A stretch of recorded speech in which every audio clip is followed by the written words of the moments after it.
Kembali lagi ke channel Aing dan kita lanjutkan ke part 3-nya. Langsung saja gas ke ceritanya. Selanjutnya, Putra Dewa, aku pandai dalam hal ini. Putra Dewa bisa menceritakannya secara detail. Selama Anda mau wanita macam apapun, aku bisa membuatnya jinak dan patuh. Aku punya pengalaman dengan ini. Kau duluan, kata Jinsu. Putra Dewa terlalu sopan, kata Go.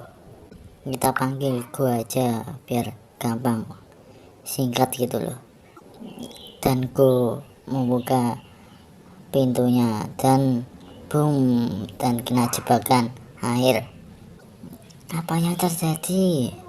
Dan tiba-tiba ada seorang wanita berkata brengsek dan melempar meja dan kena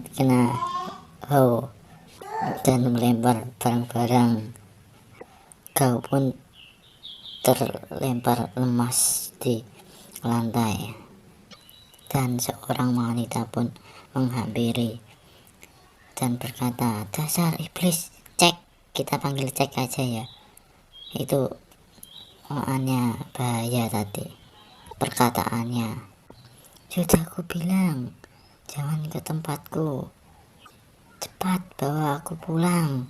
Dan menghantam palu kayu kayaknya, palu apa itu, dan terus cepat bawa aku pulang. Dan Jinsu pun muncul dari persembunyiannya dan berkata cukup. Dan wanita itu pun kaget dan menjatuhkan palunya. Kamu, kenapa kamu? Kata si cewek cantik itu. Kau memukul orang yang salah. Dan kita diperkenalkan, namanya ceweknya adalah iblis kecil. Bai Yao Shao adalah iblis wanita tercantik yang dikirim oleh para pangeran.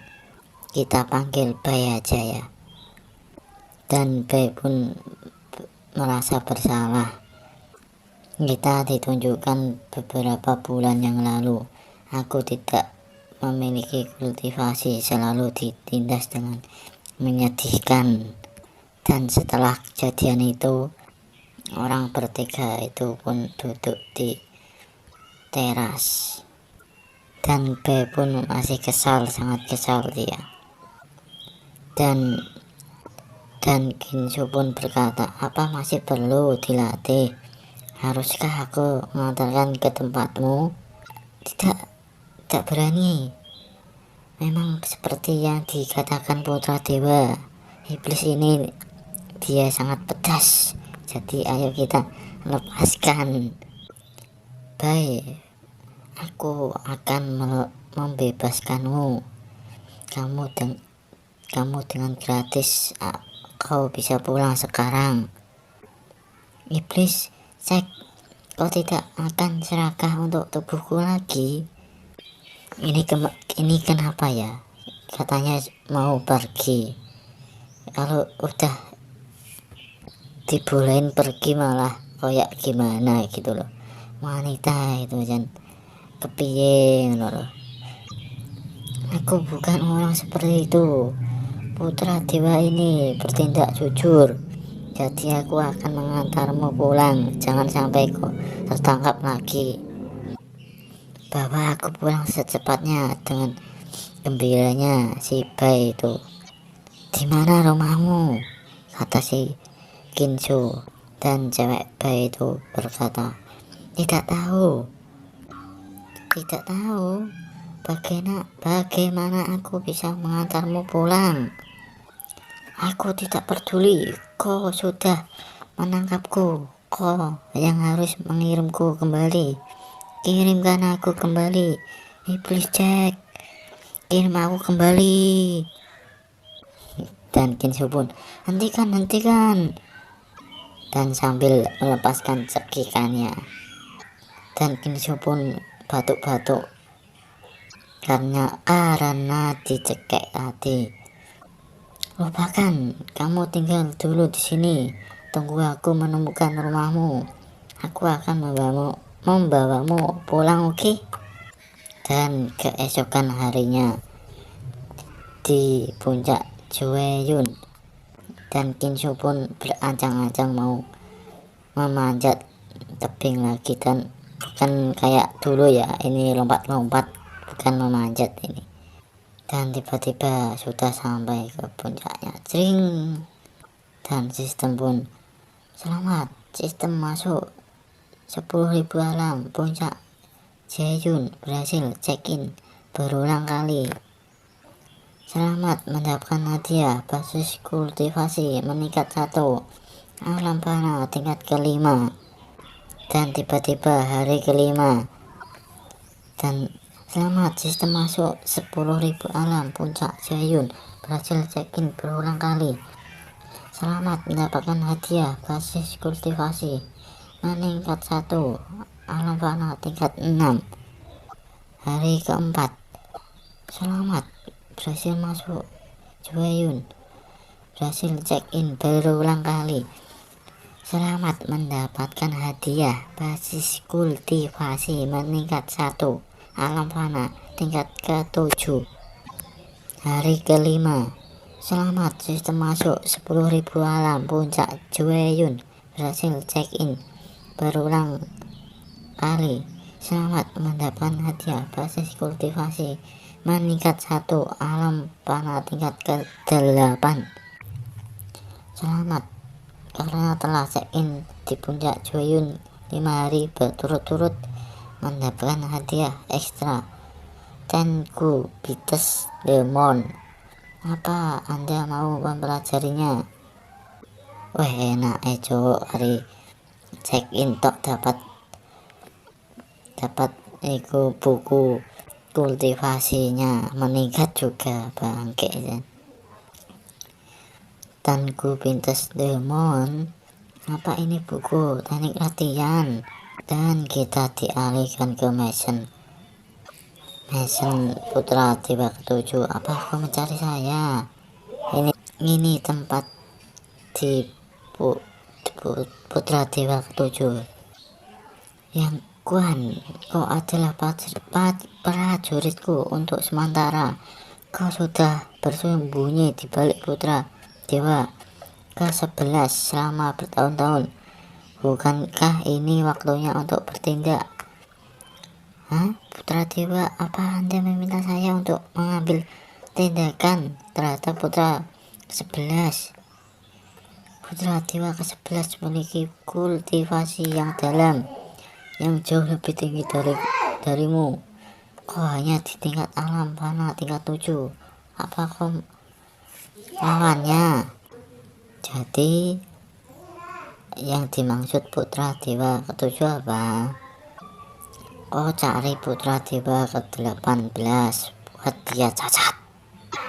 Membuat cacat Putra Dewa ke-18, Kinsu. Saya mengerti, sambut si pelayan itu. Beberapa hari yang lalu, Kinsu mempermalukan Putra Dewa ke-11 di depan Senyoshi. Jika aku membuat cacat Kinsu diam-diam, yang lain pasti mengira itu perbuatan Putra Dewa ke-11. Wah, sangat licik ini, Cuk. Pada saat itu ayah Kinsu pasti tidak akan melepaskan Putra Dewa ke-11. Putra Dewa sangat bijaksana, dengan mudah menyingkirkan dua lawan sekaligus. Sekarang kau sudah mengerti, kerjakan sekarang. Pil ini adalah upahmu. Dengan meminum pil ini akan meningkatkan 2 tingkat basis kultivasimu. Pil yang secara langsung dapat meningkat basis kultivasi, dan itu untuk meningkatkan basis kultivasi 2 tingkat. Ini luar biasa sulit bagi putra dewa biasa untuk mendapatkan ikannya seperti yang diharapkan dari putra dewa ketujuh. Terima kasih putra dewa. Dan sesudah pelayan itu pergi, ada sosok kakek-kakek yang muncul. Putra dewa ketujuh sangat pintar, tapi yang Kuan berpikir sederhana. Meskipun dia adalah bidak yang Anda tepatkan di putra dewa ke-11 itu, setelahnya dalam tekanan aku khawatir dia akan mengungkapkan Anda kepada putra dewa ke-11.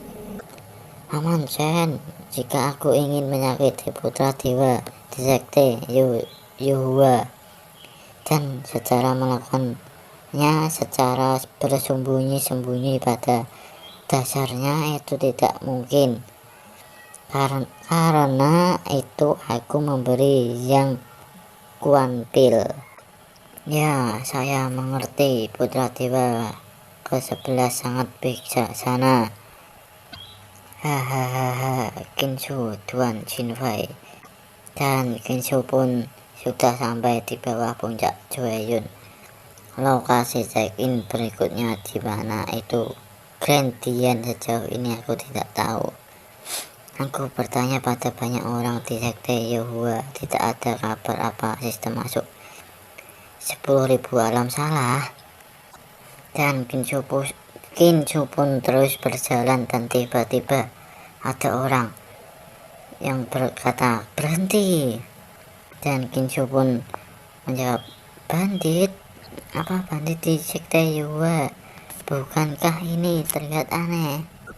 Putra dewa sampah, diam di sana dengan patuh, biar aku menyerangmu. Jika tidak, jangan salahkan pedangku karena buta membunuhmu karena kesalahan. Aku tidak akan bergerak. Kemarilah, sambut si Kinsu. Menurut sekali, apa karena sampah adalah sampah?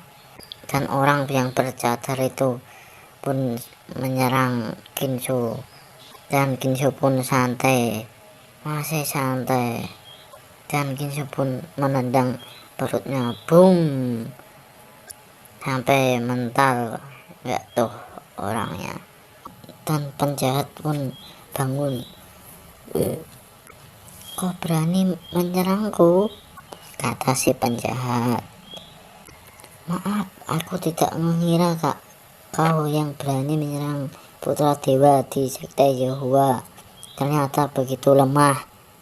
Sekarang lagi aku janji kali ini tidak akan bergerak. Dan penjahatnya pun mulai menyerang lagi. Akan ku perlihatkan kekuatan 70% yang tersisa dari kultivasiku untuk menyerangmu. Matilah kau, bodoh. Thunderbam. Dan kaki penjahat itu sampai gemetar dan tunduk dia. Aku tidak menyangka putra dewa kau tidak menempati janjimu. Aku juga tidak menyangka kau sangat bodoh. Aduh, dan penjahat aja nih kok iso dibodohi ya. Kau sebagai orang jahat, bagaimana kau bisa mempercayai kata-kata orang lain dengan santai sambil memegang rambutnya? Dan orang itu menghempas tangannya dan mundur 10 langkah. Basis kultivasi putra dewa ke-18. Aku khawatir itu sudah mencapai puncak fana tingkat ke-7. Sepertinya aku harus minum pil dulu, lalu menyerangnya lagi. Dan setelah meminum pilnya, putra dewa ke-18, sekarang adalah waktu kematianmu. Dan tiba-tiba tenggorokannya sakit. Kenapa ini? Dan dia terjatuh. Dan Kinsu pun bingung apa yang terjadi. tidak bisa mengalahkanku karena malu jadi bunuh diri. Oh ternyata itu pil bunuh diri coy, enggak untuk kultivasi. Orang ini sedikit familiar, sepertinya dia adalah orang dari putra dewa ke-11. Tuan Jin Wei harusnya tidak sebodoh itu, langsung mengirim bawahannya untuk menyerangku di sekte Yuwa. Sepertinya seseorang sedang bermain trik di balik ini. Dan Shin pun berpindah di mesennya lagi. Begitulah kejadiannya.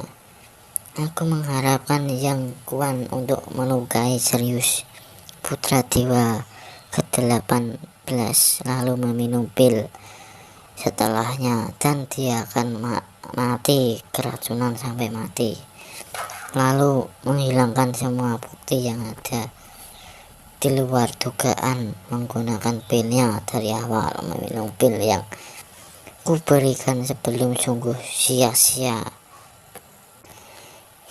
Putra dewa ke-7, seharusnya aku yang bergerak hari ini. Qin Fatian, ayah dari putra dewa ke-18, tidak ada di sekte Yahua ini. Waktu yang tepat untuk menyerang putra dewa ke-18 itu hanya putra ke-18 mengambil token kaisar miliknya. Dengan begitu memiliki kesempatan untuk dipromosikan ke posisi kaisar, kata si kakek tua itu. Tidak perlu karena rencana telah gagal. Jangan bergerak dulu untuk saat ini. Ada 18 putra dewa di sekte Yahua.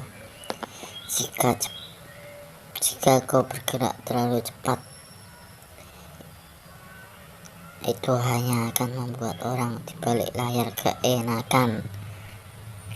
Sejauh yang aku tahu, pangeran ke-7 dari Kaisar Mongol akan datang ke sekte Yahua untuk mencari Kinsu untuk menagih hutang. Mari kita melihat perkembangannya.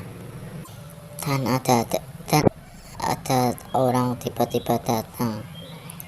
Oi putra dewa, ini gawat. Ada apa? Ibuku meledak, sambut si Kinsu. Ibumu tidak meledak. Pangeran ke-7 dari Kekasar Mongol meledak. Dia membawa banyak orang ke tempat Anda, mencoba merebut kembali peri kupu-kupu. Kupikir ada apa?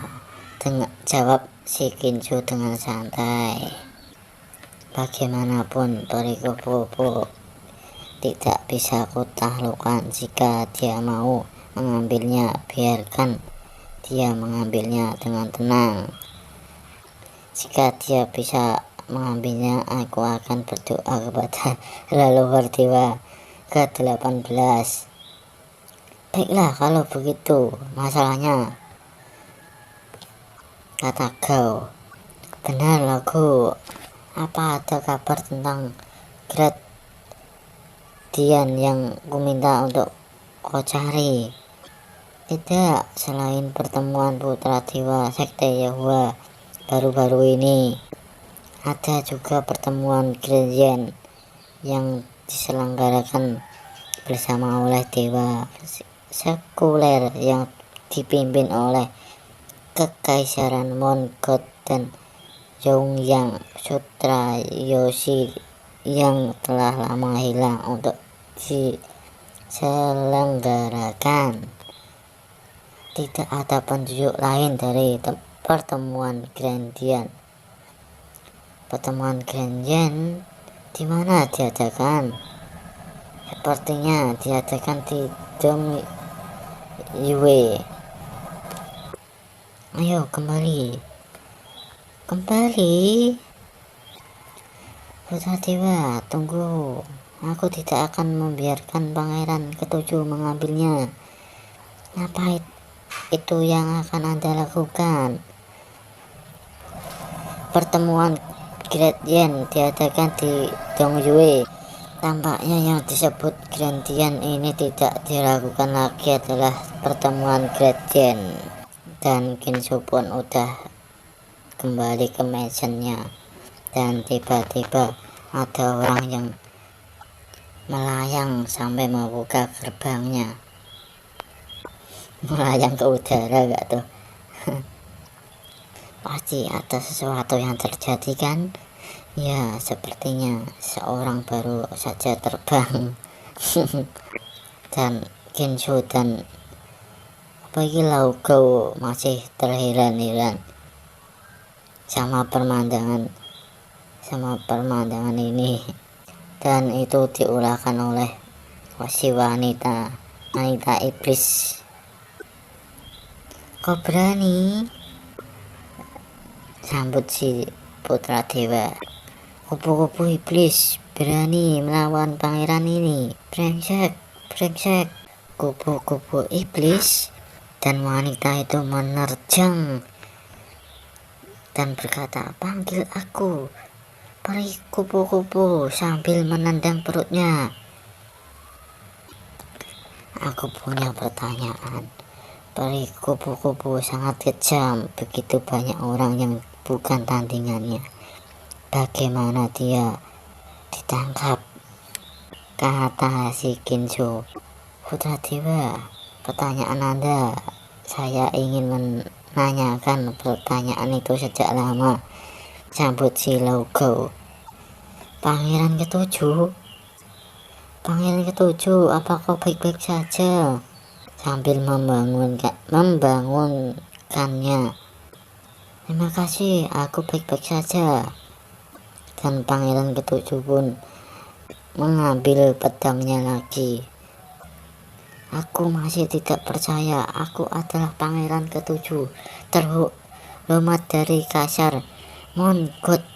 Aku tidak bisa berurusan denganmu, iblis kecil. Pangeran ketujuh, yuk duduk istirahat dulu, kata si Ginsu. Iblis kecil, itu sangat pedas. Itu bukan sesuatu yang bisa ditangani pria biasa. Anda adalah pria yang bermartabat, tidak perlu mengurusnya. Itu masuk akal. Untuk menagih hutang, kali ini aku kesini untuk menangani sumpah putra dewa ke-18. Jangan sampai aku melihatnya. Jika tidak, pangeran aku akan memotong berkeping-keping. Benar juga, nak. Siapa namamu? Lah, kok belum tahu ini? Kepiye ini? Kau benar-benar tidak tahu aku, kata si Ginsu. Akulah sampah yang kau sebutkan. Dan kaget dia. Apa? Dia mundur 5 langkah. Ginsu, apa kau sengaja mendekatiku dan ingin menyerang pangeran ini secara diam-diam? Hahaha, tapi sekarang aku sudah menyadarinya. Dan dia malah pergi ke kandang macan. Dan wanita iblis itu pun menghantamkan kayu besar itu, boom, sambil benjol itu kepalanya. Apa IQ-mu sangat rendah?